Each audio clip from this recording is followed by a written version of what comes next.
ایک پہلو امام بخاری نے جو ہے وہ اجاگر کیا ہے۔ آپ کو یہ علم ہے کہ یہ کتاب جن لوگوں نے بخاری پڑھی نہیں ہوتی، میں نام نہیں لینا چاہتا، بعض مضمون پڑھتا ہوں تو دکھ ہوتا ہے، بڑے بڑے جو اپنے آپ کو علامہ کہلانے والے ہیں وہ کہتے ہیں بخاری نے اصل میں بڑی محنت کی ہے کہ صحیح حدیثوں کو جمع کیا۔ امام بخاری کا مقصد صحیح حدیثوں کو جمع کرنا ہے ہی نہیں۔ امام بخاری کا مقصد تو اس دور کے جو اہم مسائل ہیں ان کے بارے میں بتانا ہے کہ قرآن اور سنت اس کے بارے میں جو ہے وہ کیا کہتے ہیں۔ باقی رہا کہ امام بخاری کی یہ شرط ہے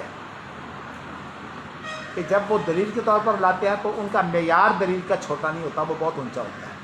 اس اعتبار سے امام بخاری کی جو احادیث ہیں ان کا ایک معیار کیا ہوا ہے۔ میں اس کے بارے میں کیونکہ بہت گفتگو کر چکا ہوں، میں مزید اس پر جو ہے وقت نہیں لگانا چاہتا۔ تو قرآن مجید دلیل ہوگی، اس کے علاوہ جو حدیثیں دلیل بنائیں گے وہ بہت اعلیٰ معیار کی ہوں گی، اور جو تائید کے طور پر لاتے ہیں ان کا معیار اگرچہ کم ہوتا ہے، لیکن جو سب سے معیاری چیز ہوتی ہے وہ قرآن مجید اور اعلیٰ ترین معیار کی حدیث۔ اب ان کا ترجمہ جو ہے وہ آپ لے لیجئے۔ قرآن مجید میں یہ ہے کہ اللہ تعالیٰ جو ہے وہ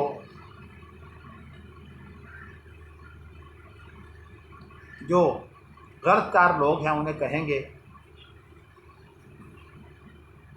کہ تمہیں اپنی غلط کاریوں کے وقت یہ دھیان نہیں ہوتا تھا کہ یہی کان اور یہی آنکھیں جو تمہارے ساتھ موجود ہیں یہ تمہاری غلط کاری دیکھ رہی ہیں، اور یہ کان جو ہے تمہارے گندی باتوں کو جو ہے وہ سن رہے ہیں، اور قیامت کے دن ان کانوں نے اور ان آنکھوں نے تمہارے خلاف گواہی دینی ہے۔ کتنی یعنی وہ بالکل وہی بات ہے۔ انسان جو ہے وہ آج یہ موبائل ہوں یا فوٹو کے جو آلات ہیں ان کے ذریعے سے اب اپنی غلط کاریوں کی تصویریں کھینچتے ہیں۔ اب یہ بتائیے کہ کیمرے کو تو وہ تصویریں کھینچتے ہیں دنیا کو بدماشی سکھانے کے لیے اور لوگوں کو فحاشی کے اندر مبتلا کرنے کے لیے، لیکن یہ کیمرے جو ہیں یہ کتنی بڑی دلیل ہے اس بات کی کہ یہ لوگ کتنے گندے ہیں۔ نہ ماں کی پرواہ ہے، نہ بہن کی پرواہ ہے، نہ کسی جو ہے وہ اور عورت کی لڑکی کی پرواہ ہے، حتیٰ کہ چھوٹے بچوں سے بدکاریاں کرتے ہیں۔ اسی لیے ایک شخص نے نبی اکرم صلی اللہ علیہ وسلم سے یہ کہا کہ اللہ کے رسول مجھے اجازت دے دیجیے، مجھ سے رہا نہیں جاتا، بدکاری کی اجازت۔ اب نبی اکرم صلی اللہ علیہ وسلم سے اس نے جب ایسی بات کی ہے مجھے بدکاری کی اجازت دے دیں، تو آپ نے کہا کہ تم یہ بتاؤ کیا تم پسند کرتے ہو کہ تمہاری ماں سے کوئی بدکاری کرے؟ کہا نہیں۔ تم یہ پسند کرتے ہو کہ تمہاری بہن سے کوئی بدکاری کرے؟ نہیں، وہ قطعاً برداشت نہیں کرتا۔ تم یہ پسند کرتے ہو کہ تمہاری بیٹی سے کوئی بدکاری کرے؟ نہیں، میں بالکل برداشت نہیں کرتا۔ تم یہ پسند کرتے ہو کہ تمہاری بیوی سے کوئی بدماشی کرے؟ میں قطعاً پسند نہیں کرتا۔ تو کہا جس کے ساتھ تم کرو گے وہ ان رشتوں سے ایک رشتہ ہوگا، کسی کی ماں ہوگی، کسی کی بیوی ہوگی، کسی کی بہن ہوگی۔ بات یہ ہے کہ انسان جو ہے وہ اپنے لیے چاہتا ہے سارے راستے کھلے ہوں، لیکن دوسروں کے لیے یہ چاہتا ہے کہ سارے راستے بند ہو جائیں۔ اللہ اس شیطان کو جو ہے وہ ہدایت دے دے۔ میں اب آیا ہوں تو میری گاڑی اندر نہیں آ سکی، وہ باہر کھڑی ہے، تالا مارا ہوا ہے، آ گئی ہے، چلیے شکر ہے۔ تو بتانا میں چاہتا ہوں کہ اصل میں بات یہ ہے کہ خود تو تماشے اندر بیٹھ کے دیکھ رہا ہے، پورے کیمرے جگہ جگہ لگے ہوئے ہیں، اور یہ کہ باپ وہ گنڈوں سے مروا رہا ہے کہ گنڈے باپ کی مرمت کرے، اور وہ اتنا خود شریف ہے کہ باپ کے سامنے نہیں آنا چاہتا خبیث آدمی، جھوٹ پر جھوٹ، جھوٹ پر جھوٹ۔ چلیے جگہ یہ حدیث کیا ہے؟ عبداللہ بن مسعود بیان کرتے ہیں کہ اجتماع عند البیت ثقفیان و قریشیون، بیت اللہ کے نزدیک دو ثقفی اور ایک قریشی۔ قریش کی اہمیت رکھتے ہیں، وہ آپ کو پتہ ہے کہ ابراہیمی دین کے دعوے دار ہونے کی وجہ سے قریش کا کتنا بڑا مقام تھا، میں اس تفصیل میں نہیں جانا چاہتا۔ اور جو ثقفی ہیں یہ بنو ثقیف ہیں، یہ طائف والے لوگ ہیں۔ ویسے تو یہ بڑے سخت مزاج تھے اور مضبوط بھی تھے، اس لیے جب نبی اکرم صلی اللہ علیہ وسلم کی وفات ہوئی ہے نا تو عرب کا ایک بڑا حصہ مرتد ہو گیا تھا، لیکن یہ مرتد نہیں ہوئے، مطلب جب ایمان لے آئے تو پھر یہ مضبوط قائم رہے۔ پھر یہ بیان میں کر رہا ہوں کہ دو ثقفی اور ایک قریشی۔ اب اس کو بیان عبداللہ بن مسعود کو جو ہے وہ صبح ہے کہ یہ مجھے جو ہے وہ یاد نہیں رہا کہ ثقفی دو تھے یا قریشی دو تھے، تو اس لیے کہتے ہیں کہ یا یہ ہے کہ دو قریشی تھے اور ایک ثقفی تھا، آدمی تین تھے۔ اور ساتھ ہی بیان کرتے ہیں کثیرت ان شہموں بطونہم، ان کے پیٹوں کی چربی بہت تھی۔ یہ اصل میں وہی جو لوگ عیاش ہوتے ہیں نا اور کھانے پینے کی جو ہے وہ کھاتے بھی عیاشی سے ہیں، تو پھر پیٹ کی چربی جو ہے یہ بڑھ جاتی ہے، پیٹ بڑے ہو جاتے ہیں۔ اور نبی اکرم صلی اللہ علیہ وسلم نے یہ پیش گوئی کی ہے کہ قیامت کی نشانیوں میں یہ ہے کہ لوگوں کے پیٹ جو ہے وہ بڑے ہوں گے اور عقلیں ان کی جو ہے وہ تھوڑی ہوں گی، اور ان کے اندر جو ہے یہ موٹاپے کی بڑی اہمیت ہوگی۔ اب آپ دیکھیے کہ جتنے مالدار لوگ ہیں ان کے پیٹ دیکھیے آپ، حقیقت یہ ہے کہ انسان جب بغیر بھوک کے کھاتا ہے بیماریاں بھی اسی سے بنتی ہیں۔ بلکہ مجھے خیال آتا ہے کہ والد صاحب کا پیٹ بالکل اندر بالکل پیٹ بڑا ہوا نہیں تھا، ساری زندگی انہوں نے بڑی احتیاط کی، اگرچہ ہمیں بھی انہوں نے ورزشیں کروائیں، محنتیں کروائیں، ہماری ماشاءاللہ بھی صحت بھی بڑی اچھی رہتی تھی، لیکن جب وہ اللہ کے پاس چلے گئے پھر اس کے بعد دنیا بھر کے میرے جو ہے وہ دورے شروع ہوئے، تو یہ خلیجی ممالک کے اندر آپ کو تو پتہ نہیں ہے کہ ویسے اس طرح تباہی ہوتی ہے کھانے پینے کی کہ وہاں جو ان کے ملازم ہیں نا وہ بیمار ہو جاتے ہیں۔ ان کا ویسے طریقہ کار تو میں نہیں کہتا کوئی مثالی ہے، پورے کے پورے جو بکرے چھترے نہیں، یہ بھی اگر کہ کسی مہمان کی عزت ہے، حتیٰ کہ قطر میں میں تھا تو وزیر اوقاف نے میری دعوت کی تو اونٹ کا پورے کا پورا بچہ جو ہے وہ روسٹ کیا ہوا، اونٹ کا بچہ۔ پہلے وہی بریانی، اور بریانی کے اوپر جو ہے وہ پورا جو ہے چرغوزے کے ساتھ ہی کشمش، اور اس کے اوپر پورا زعفران، اور وہ جو اونٹ کا بچہ تھا، کتنا بھی اونٹ کا بچہ چھوٹا ہو گائے کے برابر تو ہوتا ہی ہے، بڑی بڑی شیرنی جو ہے وہ۔ بات یہ ہے کہ سفر کے اندر ان گلف کے ملکوں میں بڑی خرابی یہ ہے کہ سیر بالکل نہیں ہے، اور یہی وجہ ہے کہ بیماریاں وہاں بہت ہیں۔ تو کہتے میں یہ کوشش کرتا رہا ہوں کہ میں سیر کروں، لیکن پھر بھی اب صورت حال یہ ہے کہ میں اکیلا ہوتا تھا اور کھانا آ جاتا تھا 5-7 آدمیوں کا اکٹھا۔ تو میں بتا آپ کو یہ رہا ہوں کہ ان کا طریقہ کار یہ ہے کہ یہ جو ایک مہمان کے لیے جب پورے کا پورا یہ روسٹ، اس کو مندی کہتے ہیں، جب یہ آ جاتا تو پہلے مہمان کھاتا ہے۔ اچھا مہمان ہے تو ظاہر ہے 5-7 جو ہے وہ لقمے کھانے ہیں، اور وہ بھی میزبان بیٹھا ہوا اس کا کام یہ ہے کہ وہاں سے اندر سے گوشت نکال کر جو ہے نا اچھا گوشت نکال کے وہ مہمان کے سامنے رکھتا ہے۔ مہمان سمجھتا ہے کہ اب میری عزت ہے، میں کیا انکار کروں، اسے کھانا پڑتا ہے۔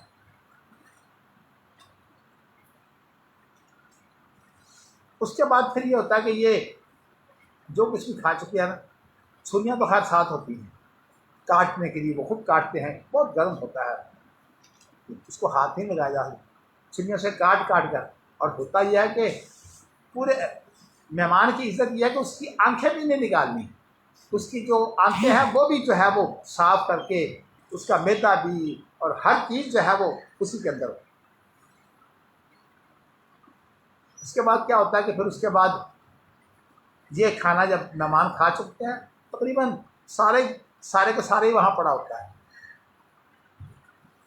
تو ہوتا کیا ہے کہ پھر وہ کھانا جو ہے وہ اس کو کاٹ کوٹ کے اس کے ٹکڑے کر کے جو ہے پھر اس پر عورتیں آ جاتی ہیں۔ ویسے میں نے اپنی اہلیہ کو 1-2 دفعہ ساتھ لے گیا ہوں، مجھے پھر شرم آتی تھی کہ مردوں کا کھانا جو ہے، جو مردوں نے کھایا ہوا ہے، ان کا جھوٹا عورتیں جو کھائیں، تو لیکن ان کے رواج ہے۔ اس کے بعد پھر کیا ہوتا ہے کہ وہ جب عورتیں کھا چکی ہیں تو ظاہر ہے وہ کھانا تو آپ کو میں بتانا چاہتا ہوں کہ ایک آدمی کا کھانا جو ہے وہ 10 آدمی اس کو آسانی سے کھا سکتے ہیں۔ تو اب صورت یہ ہے کہ ان عورتوں کے بعد پھر وہ جو ہوتے ہیں جتنے کام کرنے والے ہیں پھر سارے کا وہ آتے ہیں، وہ پھر اس کو ختم کرتے ہیں۔ اور مجھے یاد ہے کہ یہاں میرے بہت سے ملازم، خاص طور پر جن کو ڈرائیوری آتی تھی، جب ڈرائیوری سیکھ لی تو کوئی نہ کوئی کوشش کر کے جو ہے وہ پہنچ گئے خلیج کے اندر، سعودی عرب کے اندر، وہاں جا کر وہ ڈرائیوری کرتے تھے چھپ کر بس۔ تو یہاں بھی بعض لڑکے کھڈیاں کے ہیں، میرا ایک ڈرائیور جو ہے وہ کھڈیاں کا تھا، نام میں مناسب نہیں سمجھتا ہے، یہ تو خیر اب بدماش بنے ہوئے ہیں۔ تو وہ یہی جو ڈرائیوروں کو اور کام کرنے والے لوگوں کو جو کھانا ملتا ہے، وہ پھر کھانا کھاتے کھاتے بیمار ہو گیا، پیٹ بہت بڑھ گئے، اور سب سے پہلے یہ جو چربی ہوتی ہے اس طرح کی، اگر سے ان کی ویسے کھانا میں چربی بالکل نہیں ہوتی، اس کے باوجود بھی اگر کھانا زیادہ کھایا جائے، بغیر بھوکے کھایا جائے، تو پھر چربی تو پیدا ہوتی ہے۔ اور مجھے یاد ہے کہ اب میرے لیے مصیبت یہ تھی کہ جب میں اکیلا ہوتا رہا تو مجھے بہت دن بھی ٹھہرنا پڑتا، 15 دن بھی، 20 دن بھی۔ تو ہوتا یہ کہ دوپہر کو بھی میرے اکیلے کے لیے جو کھانا آتا وہ 10 آدمیوں کا کھانا ہوتا، اور پھر شام کو پھر کھانا۔ میں انکار کرنا چاہتا، وہ خود میزبان ساتھ بیٹھا ہوتا تھا، اب توڑ کر جو ہے وہ میرے سامنے رکھے، میں کیا کروں؟ تو اس وقت جو ہے وہ مجھے تکلیف تو بڑی ہوتی تھی، لیکن میری طبیعت میں لحاظ بہت ہے، میں انکار نہیں کر سکتا۔ تو میں انکار نہ کرنے کی وجہ سے پھر مجھے احساس ہوا کہ میرے خود اپنے جسم میں جو ہے وہ چربی بڑھ گئی۔ اس طرح کی مشکلات بڑی پیدا ہوتی ہیں، اگرچہ میں وہاں بڑی کوشش کرتا کہ شام کے کھانے کے بعد جو ہے وہ لازماً سیر کروں۔ آج بھی اللہ کا شکر ہے کہ میرا اب بھی معمول ہے کہ اتنی عمر کے باوجود جو ہے میں جو ہے وہ زیادہ سے زیادہ کوشش کرتا ہوں، گاڑی میری جو ہے میں بھیج دیتا ہوں الگ، اور خود میں پیدل آتا جاتا ہوں۔ مقصد میرا یہی ہوتا ہے کہ میں آپ کو یہ بتا رہا تھا کہ ایسے جو دولت مند ہوتے ہیں نا، ان کی نشانی یہ ہوتی ہے کہ پیٹوں کے اندر چربی، اور جب پیٹ کے اندر چربی بڑھ جائے نا تو یہ جو دماغ کے اندر جو صلاحیتیں ہیں نا بہت متاثر ہوتی ہیں۔ تو اسی لیے عبداللہ بن مسعود نے تبصرہ کرتے ہوئے کہا ہے کہ پیٹ ان کے بڑے، لیکن دماغوں میں جو ہے وہ سوجھ بوجھ نہیں ہے، یعنی قلیلۃ فقہ قلوبہم، دلوں کی جو سوجھ بوجھ ہے وہ کم۔ اچھا، اب وہ آپس میں گفتگو کیا کر رہے ہیں؟ ایک آدمی کہہ رہا ہے کہ تیری کیا رائے ہے کہ جو کچھ ہم کہتے ہیں کیا ہمارا نیچی سنتے ہیں تو پھر ہمارا پوشیدہ بھی سنتے ہیں؟ یہ عام طور پر ہم بات سمجھانے کے لیے کرتے ہیں کہ آپ دیکھیں نا کہ دنیا کے اندر ایک آدمی بیٹھا ہوتا ہے بڑا ہی، جس کو انہوں نے پیر بنایا ہوتا ہے، بزرگ بنایا ہوتا ہے، اور یہ کہتے ہیں کہ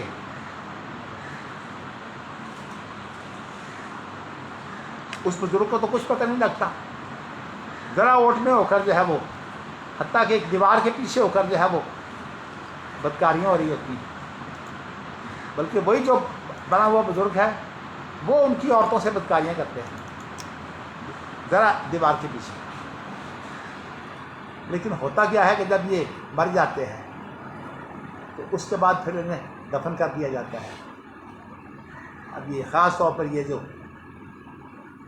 پیری مریدی کی عقیدت ہے، اب اگر آپ کبھی اندازہ کریں گے جس قبر میں انسان دفنایا جاتا ہے کم از کم میرے خیال میں 6-7 فٹ جو ہے وہ گہری ہوتی ہے، اوپر کا حصہ آپ اس کا دیکھیے، پھر اس کے بعد جو مٹی کی اینٹیں، خیر لوگوں کو تو آج کل مسئلے کو پتہ نہیں، جو بھی وہاں لکڑیاں یا جو لگاتے ہیں وہ اس کے نیچے پھر اس کو دفن کرتے ہیں۔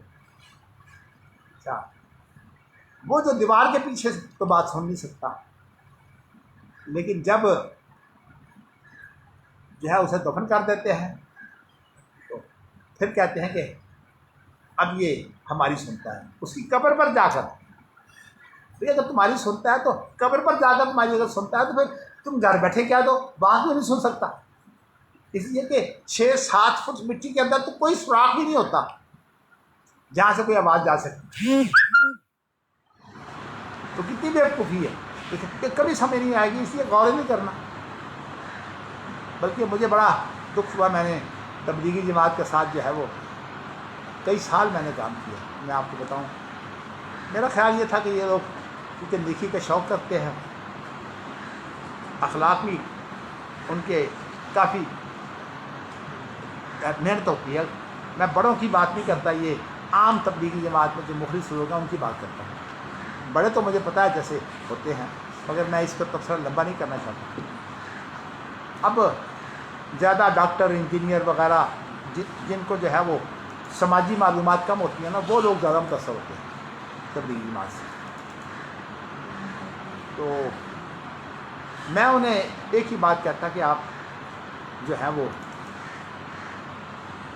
قرآن مجید کا ترجمہ پڑھیے، اور حدیث جو ہے وہ ان دنوں ابھی یہ صورت حال نہیں تھی، عام نہیں تھے ترجمہ، تو خیر بہت زیادہ عام ہو گئے، تو میں انہیں کہتا کہ آپ جو ہے وہ حدیث پڑھیے۔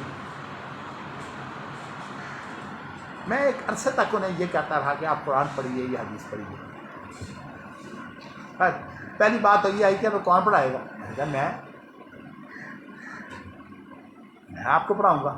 اب اس کا تو ان کے پاس جواب کوئی نہیں تھا، کہ مجھے یہ بھی نہیں کہہ سکتے تھے کہ آپ عالم نہیں ہیں۔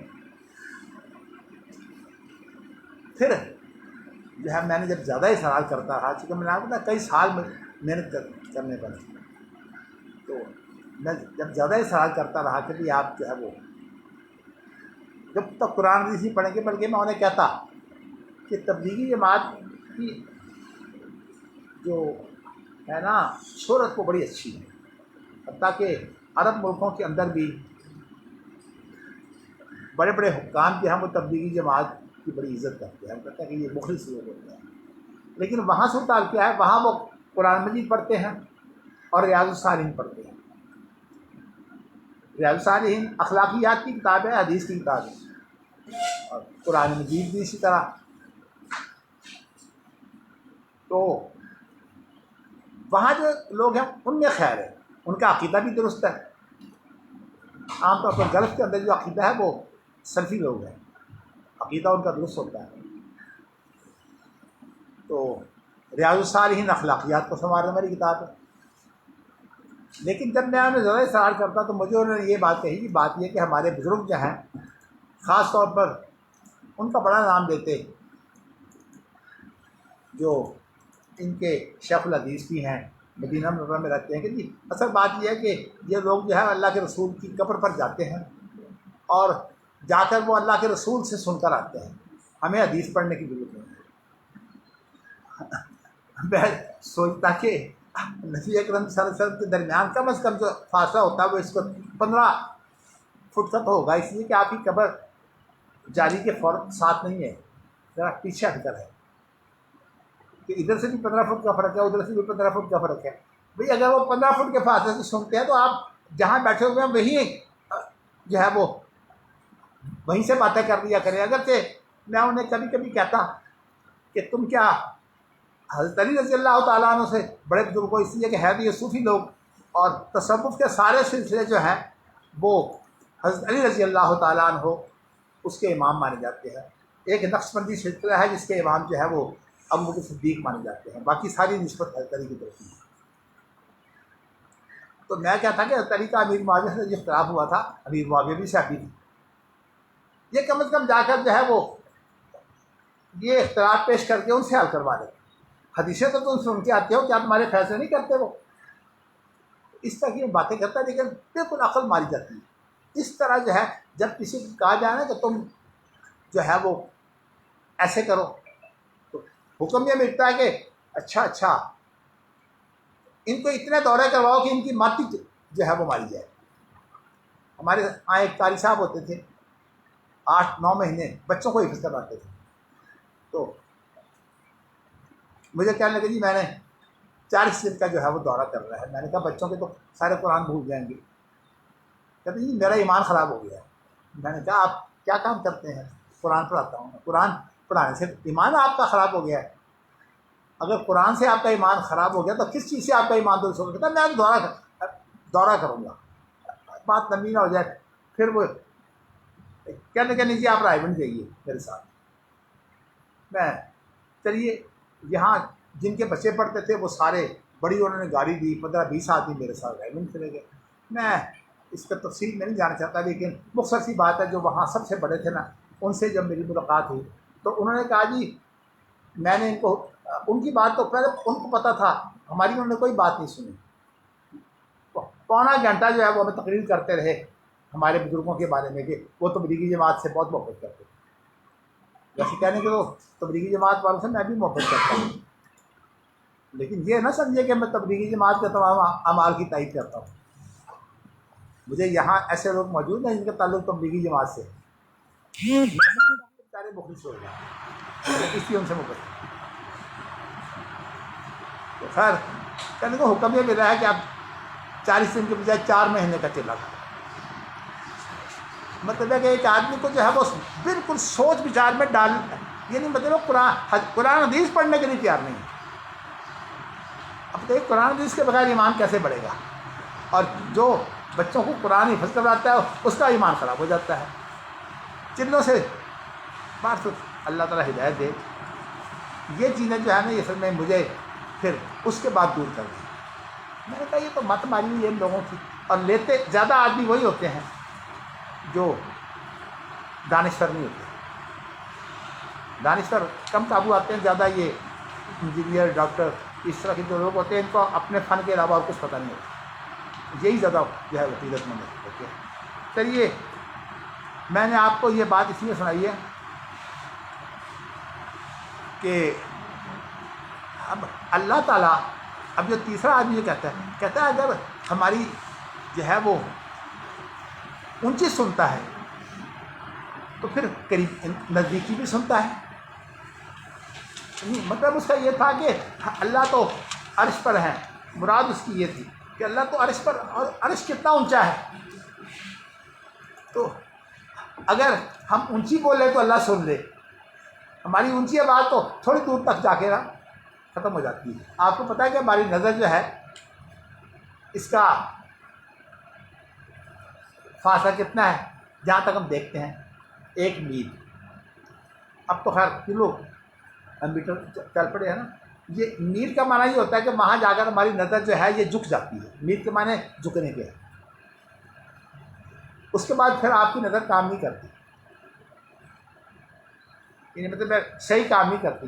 بلکہ آپ دیکھیے جہاز بیل جہاز آ رہا ہوتا ہے نا، تو شروع میں اگلا حصہ نظر آئے گا، پھر آگے آگے جو آتا جائے گا پھر اس کا پچھلا حصہ نظر آئے گا، اور بہت سی باتیں ہیں. تو کہنے کا اصل مقصد یہ ہے کہ ہماری نظر جو ہے صرف 1 میل تک جو ہے سیدھی رہتی ہے، اس کے بعد پھر اس کے اندر جھکاؤ آ جاتا ہے. تو اب اس نے تیسرے نے یہ بات کہہ دی. اللہ تعالیٰ نے قرآن کی آیتیں اتار دی ہے، وَمَا كُنْتُمْ تَسْتَطِيعُونَ أَن يَشْهَدَ عَلَيْكُمْ سَمْعُكُمْ وَلَا أَبْصَارُكُمْ وَلَا جُلُودُكُمْ، کہ تم اس بات سے نہیں چھپتے تھے کہ تمہارے اوپر تمہارے کان بھی گواہی دیں گے اور تمہاری آنکھیں بھی گواہی دیں گی اور تمہاری یہ جو چمڑے ہیں یہ بھی گواہی دیں گے. چمڑے سے سارا ہی جسم آ گیا، اس لیے کہ سارے جسم پر چمڑا ہوتا ہے. اب امام بخاری اس کو لائے کیوں ہیں؟ آپ کو پتہ ہے کہ اس وقت آپ کا چمڑا بھی گفتگو نہیں کرتا، آپ کا جو کان ہے یہ بھی گفتگو نہیں کرتا. کان بولتا تو نہیں ہے نا. اچھا آنکھیں بھی نہیں بولتی کہ کسی کی بولتی ہیں؟ نہ آنکھیں بولتی ہیں، نہ کان بولتا ہے، نہ چمڑے بولتے ہیں. لیکن جو بول نہیں سکتے قیامت کے دن وہ بولیں گے. یہ فعل کس کی طرف نسبت ہوا ہے؟ کون بولے گا بھائی؟ وہ چمڑے بولیں گے اور وہ آنکھیں بولیں گی، وہ کان بولیں گے. تو بولنے کی نسبت کس کی طرف ہوئی؟ کانوں کی طرف، آنکھوں کی طرف اور چمڑے کی طرف. کن کا فعل ہوا یہ؟ چمڑے کا، آنکھ کا فعل ہوا نا.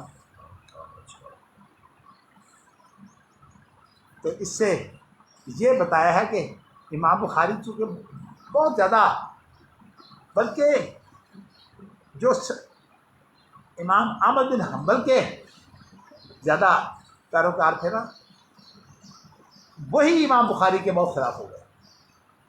کیونکہ امام احمد بن حنبل پر آزمائش آئی تھی، تو آزمائش کے بعد وہ تو کہتے تھے کہ قرآن مجید میں آپ کو بتا چکا ہوں جس شے سے لکھا جاتا ہے، جس قلم سے لکھا جاتا ہے وہ بھی مخلوق نہیں ہے. خدا ہی ہے کہ جو آدمی قرآن مجید کے الفاظ بولتا ہے، یہ انسان کا بول تو، انسان اس کا خالق تو نہیں ہے. یہ بول ہو یا انسان ہو، یہ دونوں اللہ کی مخلوق ہیں، اس لیے کہ اللہ ہر چیز کا خالق ہے.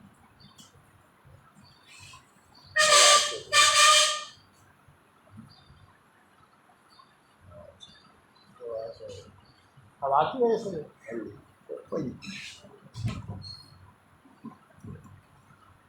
تو اللہ نے یہ بتایا ہے کہ جو بول نہیں سکتے دنیا میں، قیامت کے دن جب یہ گواہی دیں گے تو یہ بولیں گے نا. یہ جو بول ہے یہ کانوں کی طرف نسبت ہوا ہے. کہنے کا مقصد یہ ہے کہ وہ جو زبان ہے جو بولتی ہے، اس کا جو بول ہے وہ اللہ کی مخلوق ہے. زبان کا جو بول ہے وہ اللہ کی مخلوق ہے.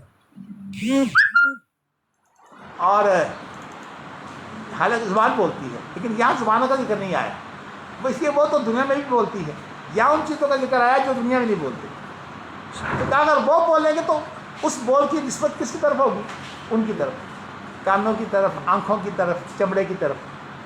قیامت کے دن تو یہ گواہی دیں گے، اور گواہی ظاہرہ بول کر ہی دیں گے. تو مقصد امام بخاری کا یہ ہے کہ یہ بول کی نسبت جو ہے وہ اس کی طرف ہوتی ہے جو اس کو بولتا ہے. لیکن میں نے آپ کو ایک نقطہ بیان کر دیا تھا، بار بار میں نہیں دہرانا چاہتا. تو میں نے آپ کو بتایا تھا کہ مفعول بہ کا اور مفعول مطلق کا فرق کیا ہے. مفعول بہ جو ہے نا وہ ایک الگ چیز ہے. تو اس لیے اگر ہم قرآن مجید کی قرأت کریں گے تو خود قرآن کریم جو ہے مفعول بہ ہوگا تو الگ ہوگا. کیا مطلب؟ کہ قرآن جو ہے وہ مخلوق نہیں ہوگا، لیکن ہم جو بولیں گے وہ مخلوق ہوگا، کیونکہ ہم مخلوق ہیں، ہمارا بول بھی مخلوق ہے. یہ باریک فرق جو ہے یہ سمجھانے کے لیے وہاں بہت لایا. چلیے ذرا آگے چلیے. آج مجھے ویسے کیونکہ کئی دنوں کے بعد وقفے سے مجھے موقع ملا ہے. باب قول اللہ تعالیٰ کل یوم ہوا فی شان وما یاتیہم من ذکر من ربہم محدث.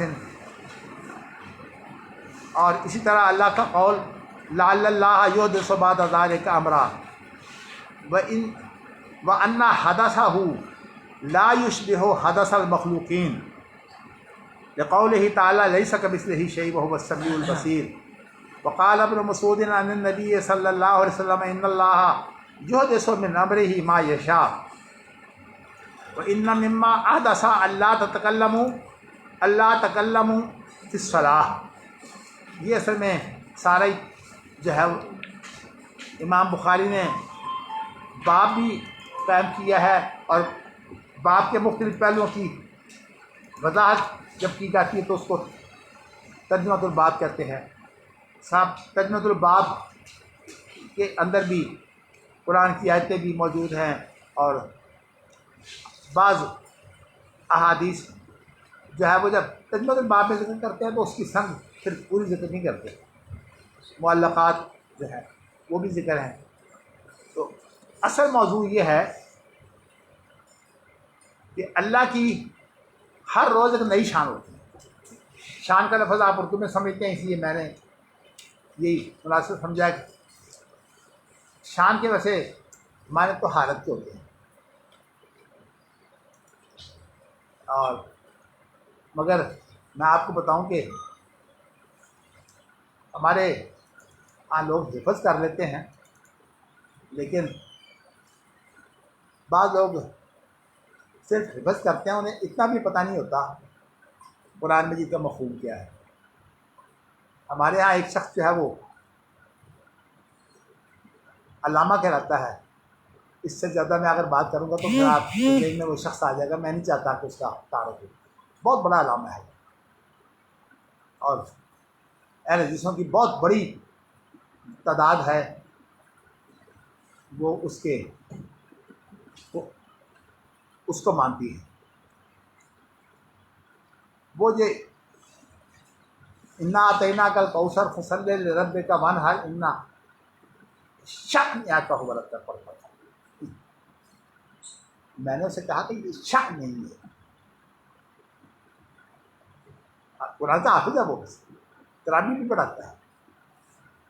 تو ہم نے علماء کا مینشن کیا، اس کی صدارت اس کو دی، تو اس نے یہی قرآن کی صورت پڑھی تو پڑھا ان شأنک هو الابتر. میں نے خیر جو ہے وہ میرے ساتھ ہی چونکہ فارغ ہونے کے بعد بیٹھ گیا، تو میں نے کہا کہ یہ لفظ شأن نہیں ہے، یہ شان ہے، اور دونوں کا معنی کا فرق ہے. شان کے معنی تو حالت کے ہوتے ہیں، اور جو شان ہے یہ اس کے معنی دشمن کے ہوتے ہیں. یعنی اس کا ترجمہ یہ ہے ان شانک هو الابتر، تیرا دشمن ہی ذلیل ہوگا. وہ جو ہے وہ ابتر کہتے ہیں جس کی پیچھے نام لینے والا کوئی نہ ہو. بات زیادہ دور نہیں میں جانا چاہتا، جس کا پیچھے نام لینے والا کوئی نہ ہو، اولاد نہ خلف ہو جائے، باپ کا مشن چھوڑ دے، تو ظاہر ہے کہ وہ بھی بے عیب تو نہیں ہوتی. باپ کے پیچھے نہیں ہوتے. تو کہنے کا میں نے یہ آپ کو اس لیے بتا دیا کہ شان کے معنی ہوتے ہیں حالت. تو ہر روز اللہ کے نہیں آتے. اس کی وجہ سے یہ ہے کہ پوری اللہ کی مخلوق تو اللہ کو پکار رہی ہوتی ہے، اور اللہ ان کی پکار جو ہے وہ سن رہے ہوتے ہیں، اور صرف سنتے نہیں ہیں بلکہ پورا کر رہے ہوتے ہیں. اور ان کی پکار نہ بھی ہو پھر بھی پورے کا پورا نظام جو ہے اللہ تعالیٰ چلا رہے ہیں. لا تأخذہ سنۃ ولا نوم. اللہ کو نہ تو نیند آتی ہے، اونگ بھی نہیں آتی. حضرت موسیٰ علیہ السلام نے کہا اللہ مجھے نہیں سمجھ آتا کہ تجھے اونگ بھی نہیں آتی. حضرت موسیٰ علیہ السلام کو کہا کہ موسیٰ اپنے ہاتھ میں 2 شیشیاں دے دیں. دونوں ہاتھ میں شیشیاں دے دیں اور حضرت موسیٰ پر جو ہے وہ علیہ السلام پر جو ہے وہ نیند تھوڑی سی اونگ مسلط کر. اونگ آئی تو شیشیاں آپس میں ٹکرائی، دونوں ٹوٹ گئی. کہا کہ اگر مجھے اونگ آ جائے تو اس کائنات کا حال یہ بنے. چلیے میں آگے چلتا ہوں کہ اگلی آیتیں جو ہیں امام بخاری نے یہ بتایا کہ اللہ کے اوپر ہر روز کیا، یہ تو ایسی بات ہے، ہر لمحہ جو ہے وہ اللہ جتنے کام دنیا کے ہو رہے ہیں اللہ ان کو سن بھی رہے ہیں، دیکھ بھی رہے ہیں، اور اس کی تدبیر بھی کر رہے ہیں. وہ وَمَن يُدَبِّرُ الْأَمْرَ قرآن مجید میں موجود ہے. اور یہ کافر بھی مانتے ہیں کہ تدبیر کائنات کون کرتا ہے؟ اللہ. سورۃ یونس کے اندر قُلْ مَن يَرْزُقُكُم مِّنَ السَّمَاوَاتِ وَالْأَرْضِ أَمَّن يَمْلِكُ السَّمْعَ وَالْأَبْصَارَ وَمَن يُخْرِجُ الْحَيَّ مِنَ الْمَيِّتِ وَيُخْرِجُ الْمَيِّتَ مِنَ الْحَيِّ وَمَن يُدَبِّرُ الْأَمْرَ سَيَقُولُونَ اللَّهُ. یہ کافروں کا قول ہے، کافر مانتے ہیں اس بات. اچھا جی آگے ہے وَمَا يَأْتِيهِم مِّن ذِكْرٍ مِّن رَّبِّهِمْ مُحْدَثٍ. ان کے پاس ان کے رب کی طرف سے کوئی نئی بات نہیں آتی. میں یہاں یہ وضاحت کر دینا چاہتا ہوں اس لیے کہ ہمارے علماء جو ہے نا، غیروں کو تو چھوڑیے، اہل حدیث علماء کو بھی اصل میں کیونکہ پتہ نہیں ہے، انہوں نے گہرائی تک عقیدہ نہیں پڑھا ہوتا، اس لیے اپنی شروحات میں قدیم اور حادث کی بات شروع کر دیتے ہیں. قدیم اور حادث جو ہے نا یہ منطق کی اصطلاحات ہیں. قدیم اس کو بولتے ہیں جو ہمیشہ سے ہو، اور حادث اس کو بولتے ہیں جو نیا ہو، اس کو حادث. اور یہ بڑا مشہور مقولہ ہے، بلکہ منطق کے اندر ضربیں ہوتی ہیں، ضرب اول، ضرب دوم، ضرب ثوم. کیونکہ میں تو منطق پڑھاتا رہا ہوں، اب ثناء اللہ مدنی مجھ سے منطق پڑھتے رہے ہیں. آپ سے قادر اوپری پڑھاتے تھے، جس دن وہ نہیں ہوتے تھے میں انہیں پڑھاتا ہوں. میرے چھوٹے بھائی افسرا اللہ، حافظ مقبول وغیرہ یہ سارے جو ہیں میرے شاگرد ہیں ان معنوں میں. تو اللہ کا شکر ہے کہ یہ علوم میں نے بہت محنت سے پڑھے ہوئے تھے. میں بتانا ہی چاہتا ہوں کہ وہ بڑی مشہور ہے ایک لفظ، کل شے متغیر و کل متغیر حادث. یہ ضرب اول ہے.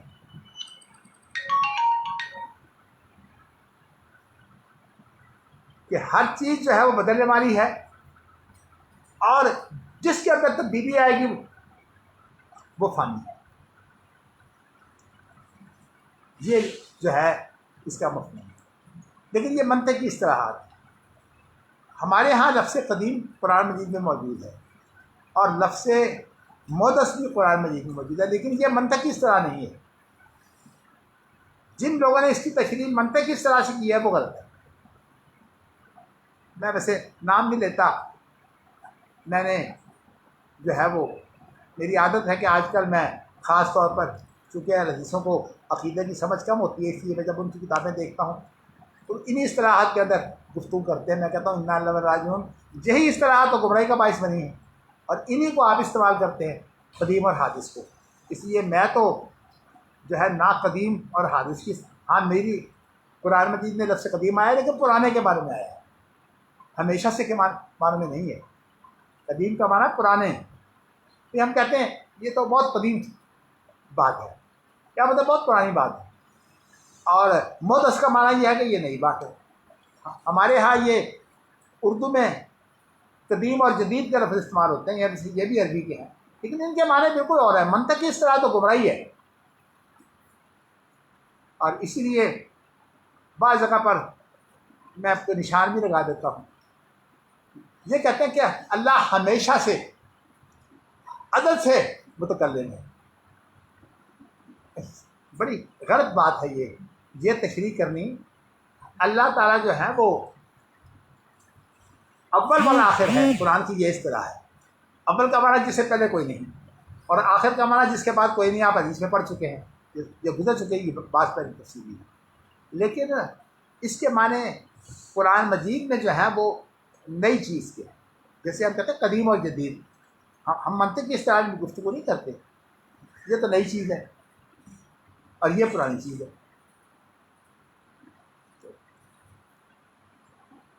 مثال کے طور پر میں اگر یہ کہوں کہ میرے اعضاء جو ہیں وہ تو قدیم ہیں اور آپ کے اعضاء جو ہیں وہ جدید ہیں. ہمارے والد صاحب اکثر کہا کرتے تھے کہ بھئی تمہارے تو بھی عضو جو ہے وہ نئے ہیں، تو اس لیے تمہارے عضو کام کرتے ہیں، میں تو بوڑھا ہو گیا، اس لیے میرے عضو جو ہے پرانے ہیں. میں نے اصل میں اس معنی میں بات کہی ہے کہ ظاہر ہے کہ مجھے تو پرہیزیں کرنی پڑتی ہیں اور آپ کو ماشاءاللہ پرہیز کی ضرورت نہیں ہے. تو یہ میں نے آپ کو یہ بتایا کہ محدث سے مراد جو ہے یہاں قرآن مجید کی اصطلاح میں نئی چیز ہے. وہ منطقی اصطلاح نہیں ہے. لیکن جن لوگوں نے منطقی اصطلاحات میں ان کی تشریح کرنے کی کوشش کی ہے، بنیادی خرابی یہ ہے کہ منطقی اصطلاحات میں آپ گفتگو شروع کریں. اسی طرح قرآن مجید میں اللہ کا قول ہے لعل اللہ یحدث بعد ذلک امرا. سورۃ طلاق میں ہے کہ بہت توقع ہے، بہت امید ہے کہ اللہ تعالیٰ اس کے بعد کوئی نئی چیز جو ہے وہ لے آئے گی. کیا کوئی حکم جو ہے وہ اللہ کا نیا آ جائے گا. یہ اصل میں جس عورت کو طلاق ہوتی ہے اس کے بارے میں تسلی کی بات کہی گئی کہ تم فکر نہ کرو یہ تمہیں طلاق ہو گئی ہے. جب انسان جو ہے وہ اللہ کا حکم ماننے والا ہو تو ان چیزوں کی اس کو پرواہ نہیں کرنی چاہیے. اچھا، اب آگے امام بخاری کی اپنی عبارت ہے وَأَنَّ حَدَثَهُ لَا يُشْبِهُ حَدَثَ الْمَخْلُوقِينَ. کیا بتایا ہے کہ جو اللہ کا نیا ہے نا اور جو مخلوق کا نیا ہوتا ہے یہ دونوں بھی ایک معنی نہیں ہوتے، ان کے اندر بھی فرق ہے. کیا مطلب؟ اللہ کا محدث اور ہمارا یہ نیا یہ ایک نہیں ہوتا. جیسے اللہ کا وجود اور ہمارا وجود ایک نہیں ہوتا. اللہ کی رحمت اور ہماری رحمت ایک نہیں ہوتی. اللہ کی رؤوف کا بنا اللہ کی شفقت اور ہماری شفقت ایک نہیں ہوتی. لیس کمثلہ شیء. امام بخاری نے بتایا کہ یہ بھی تو کھانا کہ یہ ہم جیسے میں نے بات ابھی کہی ہے نا نئی اور پرانی، یہ نئی پرانی جو میں نے بات کہی ہے اس میں مخلوق کے بارے میں بات ہے. اللہ کے بارے میں وہی لفظ بول دینا چاہیے جو قرآن مجید میں ہے. قرآن مجید میں اگرچہ نئی بات کے لیے بھی لفظ استعمال ہوا ہے فَبِأَيِّ حَدِيثٍ بَعْدَهُ يُؤْمِنُونَ. کیا ترجمہ ہے اس کا بھائی کوئی بتائے؟ فَبِأَيِّ حَدِيثٍ بَعْدَهُ يُؤْمِنُونَ کا کیا ترجمہ ہے؟ کس چیز کے بارے میں مانا ہے؟ کس نئی چیز کے اوپر تم قرآن مجید کے بعد کس نئی چیز پر ایمان لاؤ گے؟ بتاؤ قرآن مجید تو پرانا ہو گیا نا، اب کون سی لاتے؟ تو قرآن مجید کو یہاں جو ہے نئے معنوں میں لیا ہے. اہل حدیث کہتے ہیں یہ اصل میں اہل حدیث ہونے کی اس سے مراد حدیث ہے. بڑی بیوقوفی کی بات ہے، یہاں یہ مراد نہیں ہے.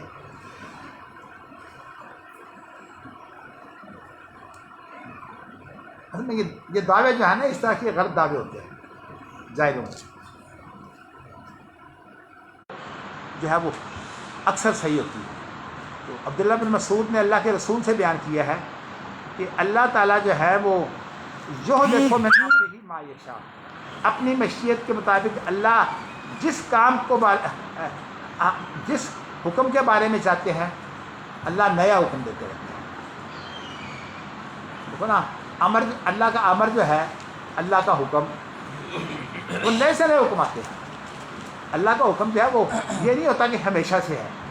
یہ جو اشعری ماتریدی ہیں خاص طور پر، جو اس طرح حنفی دیوبندی اور شیعہ، یہ سارے کے سارے، شیعہ تو خیر بہت ادری ہے، اور یہ جو حنفی دیوبندی وغیرہ یہ اشعری ہیں، اور حنفیوں میں بھی ایک بڑی تعداد جو ہے وہ اشعری ہے۔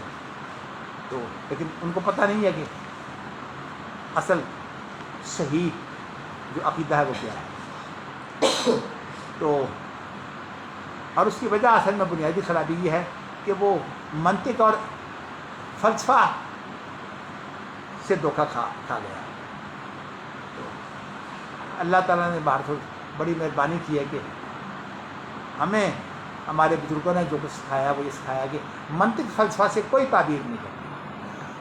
اور اسی لیے میں اکثر اپنی تقریروں میں یہ قول نقل کیا کرتا ہوں، حنفیوں کے بہت بڑے امام ہیں، امام ابو یوسف، وہ کہتے ہیں من تعلم بالکلام فقط تزندق، جو منطق فلسفہ سے جو ہے وہ علم سیکھنا شروع کر دے وہ زندیق ہو جاتا ہے۔ زندیق کہتے ہیں، یہ اصل میں مجوسیوں کا ایک لفظ ہے زندیق۔ یہ جو مجوسی جو گمراہ ہیں، یہ دو خداؤں کو مانتے ہیں نا، اس لیے جس کو جو ہے وہ زندیق کہہ دیا جائے وہ شخص ہوتا ہے جو جانتے بوجھتے جو ہے وہ علم کی بنیاد پر گمراہ ہو، اس کو بولتے ہیں زندیق۔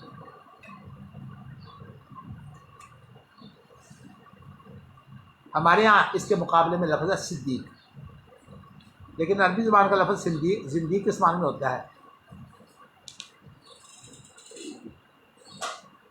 اب یہ ہے کہ اللہ تعالیٰ اپنے حکموں میں اپنی مشیت کے مطابق نئے سے نئے حکم لاتے رہتے ہیں۔ ترجمہ تو ہم نے کرنا ہی ہے نا۔ وَإِنَّ مِمَّا أَحْدَثَ، اور اللہ کا نیا حکم کیا ہے کہ نماز میں گفتگو نہ کرو۔ اصل میں یہ اشارہ کیا ہے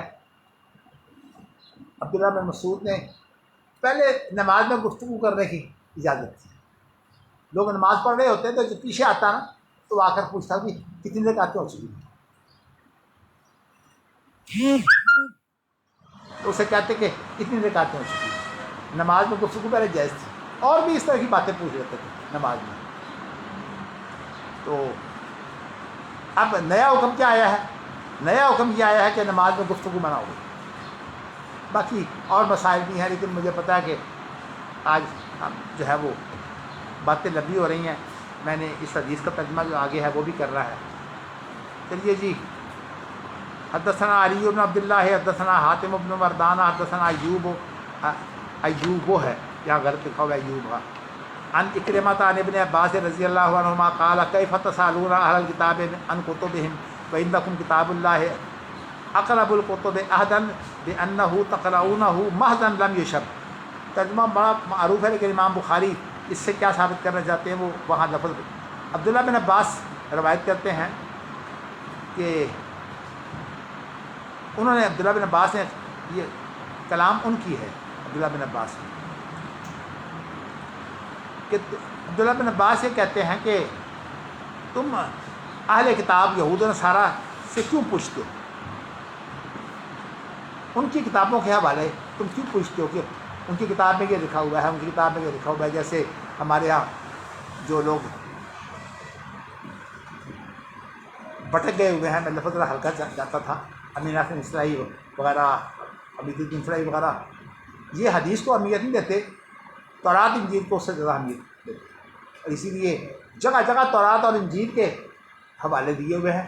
حدیث کا تو حوالہ ہی بہت کم ہے تدبر قرآن کے اندر، بلکہ شاید لوگوں نے کہا کہ شاید کہیں حدیث کا اگر حوالہ آیا ہے تو بہت تھوڑی تعداد میں، غالباً 17 حدیثیں ہیں۔ حافظ صلاح الدین یوسف صاحب نے ان کا جائزہ لیا تدبر قرآن کا، وہ کتاب پڑھنے والی، اللہ انہیں بری کرامت کرے۔ تو لفظ یہ ہے کہ تم ان کی کتابوں سے وہ پوچھتے ہو، حالانکہ تمہارے پاس جو کتاب ہے اللہ کی کتاب، یہ اقرب الکتب عہدا، اس کا زمانہ سب سے زیادہ قریب ہے۔ کیا مطلب؟ کہ یہ قرآن مجید کیا ہے، یہ تو بعد میں اترا ہے، تورات پہلے اتری ہے۔ آپ کو یہ پتہ ہے کہ یہ اشارہ ماتریدیہ کیا کہتے ہیں؟ وہ کہتے ہیں اصل میں یہ جو الفاظ ہیں نا عربی زبان کے، یہ قرآن مجید ہے ہی نہیں، اصل میں مفہوم تھا، اور اسی مفہوم کو جب عبرانی زبان میں بیان کیا تو تورات بن گئی، اسی مفہوم کو جو ہے وہ جب سریانی زبان میں بیان کیا تو انجیل بن گئی، اسی کو جب قرآن مجید یعنی عربی زبان میں بیان کیا تو قرآن بن گیا۔ یہ آپ دیکھیے کہ یہ میں جن کو ہم دیوبندی بریلوی کہتے ہیں اتنی بھی سمجھ نہیں ان کو آتی۔ قرآن مجید کہتے ہیں اللہ کا کلام نفسی ہے، لفظی نہیں ہے، اور یہ تمام مدارس میں، کیونکہ میں نے تو مدارس میں خود پڑھا ہے،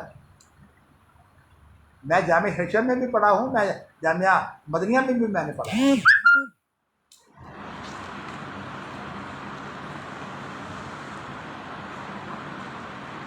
چلیے جی، اب اس کے اندر یہ ہے کہ تمہاری کتاب تو سب سے نئی ہے۔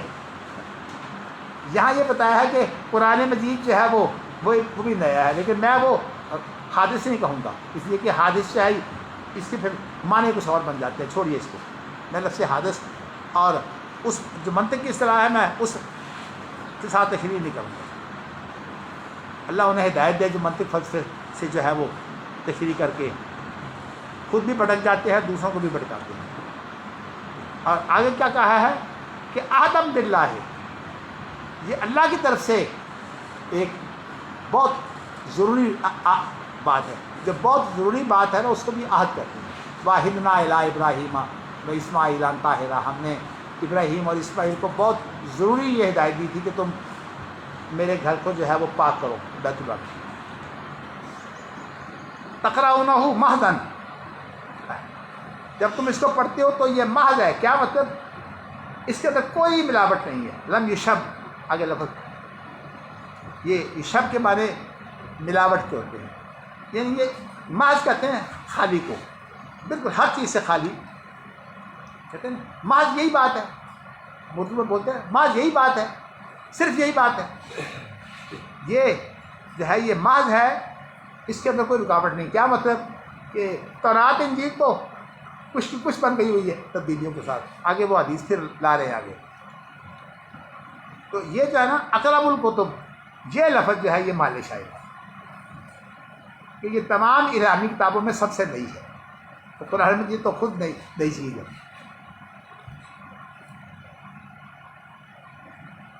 چلیے جی، اگلی حدیث بھی تقریباً وہی ہے عبداللہ بن عباس والی، لیکن اس کے اندر کچھ الفاظ کا فرق ہے۔ انہوں نے کہا یا معاشر المسلمین، مسلمانوں کی جماعت، تم اہل کتاب سے کیوں پوچھتے ہو ایسی چیز کے بارے میں، حالانکہ کتابکم الذی انزل اللہ علی نبیکم احدث الاخبار، اور جو کتاب اللہ نے تمہارے نبی پر اتاری ہے وہ خبروں میں سب سے نئی ہے، یہ احدث الاخبار محدث ہے، اور وہی لفظ ہے احدث الاخبار باللہ، یعنی اللہ نے جو نئی خبر دی ہے وہ قرآن مجید کی صورت میں دی ہے۔ اللہ اکبر، محضن لم یشب، وہی لفظ صرف لم یشب، جس میں کوئی ملاوٹ نہیں کی گئی، اور اللہ نے تمہیں یہ بھی بیان کر دیا ہے تمہارے ساتھ یہاں حدیث کے اندر بھی وہی بات موجود ہے کہ اللہ جب بات کرتے ہیں تو ظاہر ہے وہ بات پہلے نہیں ہوتی، پھر بعد میں ہوتی ہے۔ اس لیے جو جتنے بھی فلسفے اور منطق کے ڈنگے ہوئے ہیں اشعری ماتریدی میں، اس لیے ان کا نام لیتا ہوں کہ یہ امام بخاری کے دور میں نہیں، اس لیے یہ آج کل ہمارے دور میں پائے جاتے ہیں۔ اللہ نے ہمیں تمہیں جو ہے وہ یہ بات سنائی ہے کہ اہل کتاب نے اپنی کتابوں کو بدل دیا، وہ تبدیلی بھی کر دی اور اس میں غیر چیزیں شامل کر دیں، غیروا فکتبوا بأیدیہم، پھر اس کے بعد اپنے ہاتھوں سے لکھا اور نسبت کیا کر دی اپنے ہاتھ سے لکھ کر کے یہ اللہ کی کتاب ہے۔ اللہ کا شکر ہے کہ اللہ نے ہمارے ہاں جو ہے وہ لکھائی ایک متبادل ذریعہ ہے، اصل جو حفاظت ہے وہ لکھائی سے نہیں ہے، وہ ہمارے سینوں میں ہے۔ اس لیے یہ جو جتنے بھی بٹکے ہیں نا، فراہی ہو گئے، اصلاحی ہو گئے، اور غامدی تو خیر ویسے ہی بلد آدمی ہے، اس کا تو نام لینا ہی جو ہے وہ غلط ہے، اس نے تو نسبت کی ہوئی ہے، بلکہ اصلاحی صاحب جو ہے وہ اس کو پسند نہیں کرتے تھے۔ میں خود موجود تھا میں ان کے گھر گیا ہوا تھا، میں لمبی بات نہیں کرنا چاہتا، کہتے تھے کہ غلط استعمال کرتا ہے۔ بہت دفعہ انہوں نے اپنے شاگردوں سے کہا، بلکہ ان کے شاگرد یہاں 116 بابر بلاک میں جو ہے وہ، اب تو خیر وہ ماجد خاور ان کا نام تھا، وہ میرے پاس آتے تھے اور کہتے تھے کہ یہ ملد آدمی ہے، یہ اسلائی صاحب کا غلط نام استعمال کرتا ہے۔ ہی ملد اسلائی صاحب تو ایسے اس نے خام خواہ نام لے کر گمراہ کر، جیسے ہمارے گمراہ لوگ عام طور پر شاہ ولی اللہ کا نام لے کر غلط باتیں ان کی طرف محسوس کرتے ہیں۔ آگے ہے کہ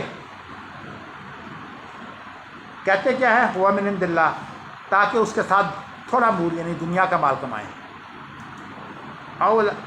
اولا ینہاکم اللہ اولا ینہاکم ما جاءکم من العلم عن مسألتہم، اولا ہے کیا، اور اللہ تمہیں منع نہیں کیا اس چیز نے جو تمہارے پاس اللہ علم آیا ہے، یعنی اللہ کی طرف سے جو علم آیا ہے، کیا اس نے منع نہیں کیا ان مسألتہم، ان سے سوال کرنے سے؟ یہ اصل میں اشارہ ہے، یا ایھا الذین آمنوا لا تسألوا عن اشیاء ان تبد لکم تسؤکم، یہ اصل میں اشارہ کی طرف اشارہ ہے کہ اس کا شان نزول جو ہے وہ اسی طرح کا ہے۔ فلا، لا جو ہے یہاں قسم کے اوپر آتا ہے، لا اقسم یہ زائدہ ہوتا ہے، تاکید کے لیے آتا ہے ویسے۔ فلا واللہ ما رأینا رجلا منہم یسألکم عن الذی انزل الیکم، اللہ کی قسم ہم نے تو کسی ایک آدمی کو بھی ان میں سے نہیں دیکھا کہ وہ قرآن مجید کی کوئی بات تو تم سے آ کے پوچھی، حالانکہ یہ اللہ کی سب سے نئی کتاب ہے۔ اچھا جی، باب قول اللہ تعالیٰ لا تحرک به لسانک وفعل النبی حیث ينزل علیہ الوحی۔ اب یہ ہے کہ نبی اکرم صلی اللہ علیہ وسلم کو جو ہے وہ منع کیا ہے لا تحرک به لسانک، کہ وہ اپنی زبان کو نہ ہلائے۔ اصل میں واقعہ یہ ہے کہ نبی اکرم صلی اللہ علیہ وسلم کو بڑی فکر تھی، جب قرآن اترتا تو قرآن کے اترنے کا طریقہ تو آپ کو علم ہے کہ نزل بہ الروح الامین علی قلبک، روح الامین جبرائیل لے کر آتے تھے قرآن مجید، اور وہ قرآن مجید جو ہے وہ اونچی پڑھتے بھی تھے، لیکن اس کا نزول جو ہے وہ دل پر کرتے تھے۔ یہ فرشتے کے اندر اللہ نے، کیونکہ وہ اللہ کی قدرتیں استعمال کرتے ہیں فرشتے، اللہ کی مخلوق قدرتیں وہ استعمال کرتے ہیں، فرشتے خود مخلوق ہیں اس لیے ان کی قدرتیں، لیکن وہ جو قدرت اللہ کی لے کر آتے ہیں وہ مخلوق نہیں ہوتی۔ اللہ کی قدرت جو ہے وہ خالق کا وصف ہوتا ہے۔ مثلا اب جب پھونک ماری تو وہ فرشتے کی مخلوق نہیں ہوگی، وہ پھونک جو ہے وہ اللہ کی طرف سے ہوگی۔ اسی لیے ہر جاندار جب 4 مہینے کا ہوتا ہے تو اس کے اندر جو جان پھونکی جاتی ہے تو یہ اللہ کی طرف سے روح ہوتی ہے، فرشتہ لے کر آتا ہے، جیسے قرآن لے کر آتا ہے اس طرح روح لے کر آتا ہے۔ اسی طرح جو ہے وہ حضرت مریم کے جو گریبان میں پھونک ماری تھی اس سے جو حمل ہو گیا تھا، وہ بھی اسی طرح میں آپ کو بتا چکا ہوں کہ لِأَهَبَ لَكِ غُلَامًا زَكِيًّا، لِيَهَبَ لَكِ غُلَامًا زَكِيًّا، دونوں کے راتے موجود ہیں۔ تو اب یہاں جو ہے کہ نبی اکرم صلی اللہ علیہ وسلم کو منع کیا کہ آپ زبان نہ ہلائیں۔ بھائی سوال یہ ہے کہ ایک تو ہے قرآن مجید، جبرائیل آ کر جو ہے وہ دل پر اتارتے قرآن مجید، نبی اکرم صلی اللہ علیہ وسلم کو یہ فکر ہوتی کہ کہیں بھول نہ جائے، آپ جو ہے وہ اس کو دہراتے تھے، منہ سے بولتے تھے، وہ جو دل پر ہوتا نا آپ پھر منہ سے بھی ساتھ ساتھ کرتے، جیسے نا کوئی آدمی یاد کرنے کے لیے بچے جب استاد پڑھا ہوتا نا تو آہستہ آہستہ بچہ جو ہے وہ منہ میں پڑھے کہ تاکہ مجھے جو ہے وہ تھوڑا سا ابتدائی طور پر تو میں پڑھ سکوں اس کو۔ قرآن مجید میں اللہ نے منع کر دیا ہے، سورۃ قیامہ کے اندر یہ ہے کہ آپ اپنی زبان کو قرآن مجید کے ساتھ حرکت نہ دیں۔ اب امام بخاری کہتے ہیں کہ یہ جو قرآن مجید کے ساتھ اللہ کے رسول کی حرکت ہوتی تھی زبان کی. یہ میں آپ کو وہ جو مفعول بھی اور مفعول مطلق کا فرق ہے نا، وہ میں نے آپ کو سمجھانے کے لیے جو ہے وہ بات کی ہے. تو اس کو آپ اگر دیر میں رکھیں گے تو آپ کو فوراً بات کھل جایا کرے گی نکھارنے کے لیے. تو امام بخاری نے ان کے الفاظ ہیں کہ اللہ کے رسول کا یہ فعل ہے جب یعنی جس سے منع کیا گیا ہے کہ آپ زبان کو حرکت نہ دیجیے. حیث ینزل علیہ الوحی، یہ کب ہوتا؟ جب کہ آپ پر وحی اتاری جاتی، اس وقت آپ زبان کو حرکت دیتے. چلیے جی، ابو ہریرہ، اب یہ تجمۃ الباب میں ابو ہریرہ یہ کہتے ہیں نبی اکرم صلی اللہ علیہ وسلم سے یہ معلق روایت لائے ہیں کہ اللہ نے فرمایا انا ما عبدی اذا ذکرنی وتحرکت بی شفتاہ، میں اپنے بندے کے ساتھ ہوتا ہوں جب وہ مجھے یاد کرتا ہے، اور یہ لفظ کیا ہے؟ وتحرکت بہ شفتاہ، جب اس کے دو ہونٹ جو ہیں یہ حرکت لیتے ہیں. ماشاءاللہ تجوید والے لوگ جو ہے وہ بہت اچھی طرح جانتے ہیں. آپ میں ماشاءاللہ ایک بڑی تعداد جو ہے مجھے پتہ ہے تجوید انہوں نے سیکھی ہوئی ہے. تو آپ کو پتہ ہے کہ تجوید کے اندر دانتوں کا بھی کام ہوتا ہے، لیکن جو دو عضو ہیں نا خاص طور پر ان کا بڑا کام ہوتا ہے، ایک ہونٹوں کا اور ایک زبان کا. ہاں بھائی تجوید والوں ٹھیک ہے نا بات، ان کا بڑا کام ہوتا ہے.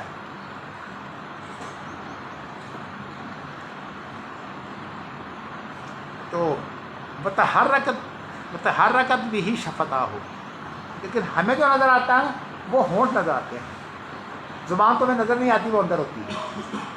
تو اس لیے ابو ہریرہ کہتے ہیں کہ جب بندے کے ہونٹ جو ہیں وہ ہلتے ہیں، کیا مطلب کہ یہ ہونٹ بندے کے ہلتے ہیں نا، جب بندہ ذکر کرتا ہے، یہ قرآن کے علاوہ بھی ذکر ہو سکتا ہے، قرآن بھی اور قرآن کے علاوہ ذکر بھی. جب بندہ جو قرآن کے علاوہ ذکر کرتا ہے تو یہ ہونٹ کس کے ہلتے ہیں؟ بندے کے ہلتے ہیں. تو اس کا مطلب ہے کہ یہ بندے کا فعل ہے. امام بخاری نکھار اس میں کر رہے ہیں کہ خلق و افعال العباد، بندوں کے افعال تمام کے تمام جو ہے وہ اللہ کی مخلوق ہے. لیکن وہ چونکہ یہ چیزیں آپ واضح کر چکے ہیں کہ قرآن مجید الگ ہے.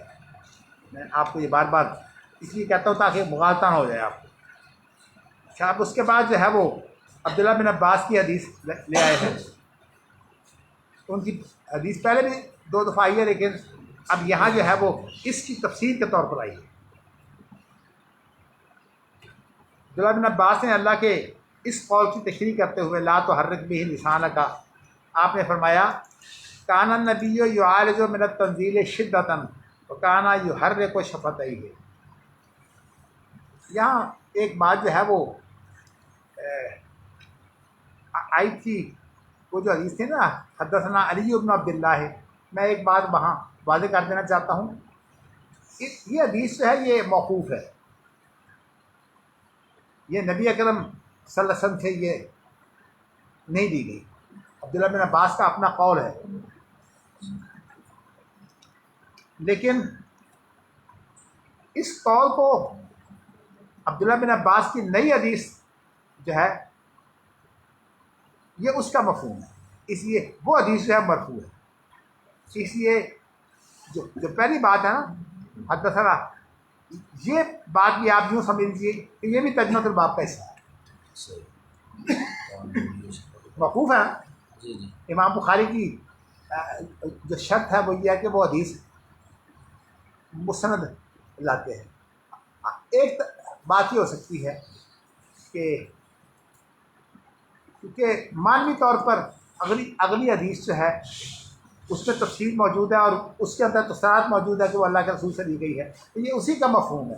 تو مفہوم کے اعتبار سے جو ہے یہ مرفوع ہے، یعنی حکم میں مرفوع ہے. تو اس طرح کی باتیں کئی کی جا سکتی ہیں. چلیے جی، اب یہ حدیث بھی عبداللہ بن عباس کی تفسیر ہے، ابھی یہ مرفوع نہیں بنی. تفسیر کیا ہے کہ لا تحرک بہ لسانک، کہ اپنی زبان کو حرکت نہ دیں. انہوں نے اب اس کو جو ہے وہ مرفوع کیسے کیا ہے؟ عبداللہ بن عباس کہتے ہیں کہ نبی اکرم صلی اللہ علیہ وسلم جو ہیں بہت تکلیف اٹھاتے تھے. جو آل جو کا معنی ہوتا ہے تکلیف تھا، تکلیف اٹھاتے تھے جب قرآن اتارا جاتا تو تکلیف اٹھاتے تھے شدتاً شدید. کس طرح تکلیف اٹھاتے تھے کہ ایک تو آپ کے دل پر اترتا تھا، وقارا یحرک و شفت ہے، اور ساتھ زبان سے جو ہے وہ اپنے ہونٹوں کو حرکت دیتے تھے، یعنی یہ نظر آتی تھی نا چیز. تو اب یہ اللہ کے رسول کے بارے میں ابن عباس نے بیان کیا ہے. اب یہ بات اللہ کے رسول کے بارے میں جب کالا کا لفظ کہہ دیا یا ان کا لفظ کہہ دیا تو حدیث مرفوع ہو جاتی ہے. اب عبداللہ بن عباس نے کہا کہ احرکہما لکا کما کان رسول اللہ یحرکہما، میں تمہارے سامنے ہونٹوں کو اسی طرح حرکت دیتا ہوں جس طرح نبی اکرم صلی اللہ علیہ وسلم جو ہے وہ اس کو حرکت دیا کرتے ہیں، یعنی آپ نے نکر اتاری ہے. فقال سعید، یہ سعید بن جبیر ہیں سند میں. سعید بن جبیر کہتے ہیں کہ میں اسی طرح حرکت دیتا ہوں جس طرح عبداللہ بن عباس حرکت دیتے تھے، تو انہوں نے بھی حرکت دی. اصل میں حدیث کے اندر اگر یہ صورتحال ہو نا تو یعنی بیان کرنے والا جو ہے جب بیان کرے تو ساتھ ہی وہ عملاً اس کا نمونہ بھی پیش کرے. تو یہ ایک فن حدیث کی اصطلاح ہے مسلسل، اس کو مسلسل بھی کہتے ہیں.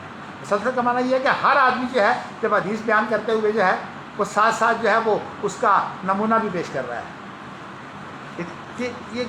یہ مسلسل ناقص ہے، سارے راویوں نے یہ کام نہیں کیا.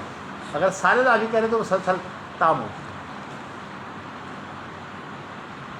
تو اللہ تعالیٰ نے یہ اتار دی آیت لا تحرک بہ لسانک لتعجل بہ ان علینا جمعہ و قرآن. آپ یہ ساری اس کی تشریح کر رہے ہیں. وہ کیا ہے کہ آپ نے فرمایا ان علینا جمعہ، ہمارے اوپر اس قرآن مجید کو جمع کرنا ہے. کہاں؟ فی صدر کا سینے میں. تو قرآن مجید کہاں جمع ہوا ہے؟ اللہ کے رسول کے سینے میں. اس لیے یہ جو لوگ خاص طور پر فراہی اور جو اسرائیل بھٹک گئے ہیں، چلیے میں ان کی کچھ اچھی خدمات بھی ہیں. یہ اس غامدی کی طرح بولت نہیں تھے، وہ یہ تو بہت آگے بڑھ گیا ہوا ہے. تو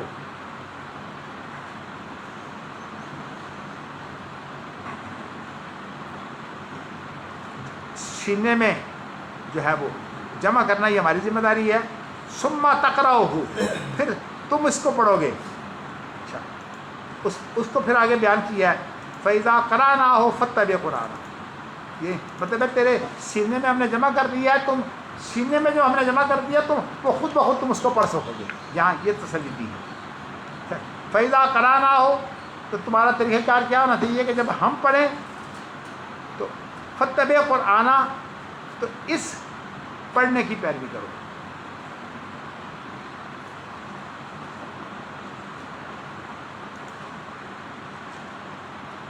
یہاں جو ہے یہ فَإِذَا قَرَأْنَاهُ کی جو ضمیر ہے نا، اسی طرح یہاں یہ جو قرآنہ کی ضمیر ہے یہ ایک ہی مراد ہے.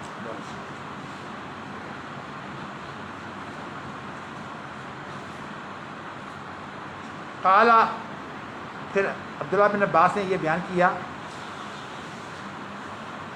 فَاسْتَمِعْ لَهُ وَأَنصِتْ، کہ اس کا مفہوم یہ ہے کہ تو اس کو فَاسْتَمِعْ کا مطلب غور سے سن وَأَنصِتْ، اور خاموشی اختیار کر. ثُمَّ إِنَّ عَلَيْنَا أَن تَقْرَأَهُ، یہ ہماری ذمہ داری ہے کہ تو اس کو پڑھے گا بھی. یہ مطلب ہے تو اس کی فکر نہ کر، زبان کو ہلا کر. یہ ہماری ذمہ داری ہے. کہ اب ذمہ داری اللہ نے اپنے پر لے لی. تو قال، انہوں نے بیان کیا فَكَانَ رسول اللہ اذا أَتَاهُ جبريل علیہ السلام استمع فإذا انطلق جبرائیل قرأه النبی كما أقرأه. تو کہتے ہیں کہ اللہ کے رسول صلی اللہ علیہ وسلم جب ان کے پاس جبرائیل آتے علیہ السلام تو اسی طرح غور سے سنتے، اور جب جبرائیل چلے جاتے تو پھر آپ اس طرح اس کو پڑھتے جس طرح کہ جبرائیل نے اس قرآن کو پڑھایا تھا. اقرأہ جیسے جبرائیل نے پڑھایا تھا. چلیے جی، دیکھتے جاتا ہے ویسے کہ یہی اصل میں نے تھوڑی سی چھٹی کی تھی، میری طبیعت خراب رہی ہے. یہ اللہ کا شکر ہے کہ آپ کو پڑھانے سے میری طبیعت جو ہے وہ، یعنی میں کہتا ہوں آپ لوگوں کی دعا ہی ہے، میری طبیعت بڑی اچھی رہتی ہے. میں اب 1 گھنٹہ بھی اور پڑھاؤں نا مجھے تھکان نہیں ہوگی. اللہ کا بڑا شکر ہے. بلکہ میرا دل یہی ہے کہ میں رمضان میں بھی پڑھا رہا ہوں انشاءاللہ. جب تک کہ اللہ نے مجھے زندگی دی میں انشاءاللہ تعالیٰ پڑھاتا ہی رہوں گا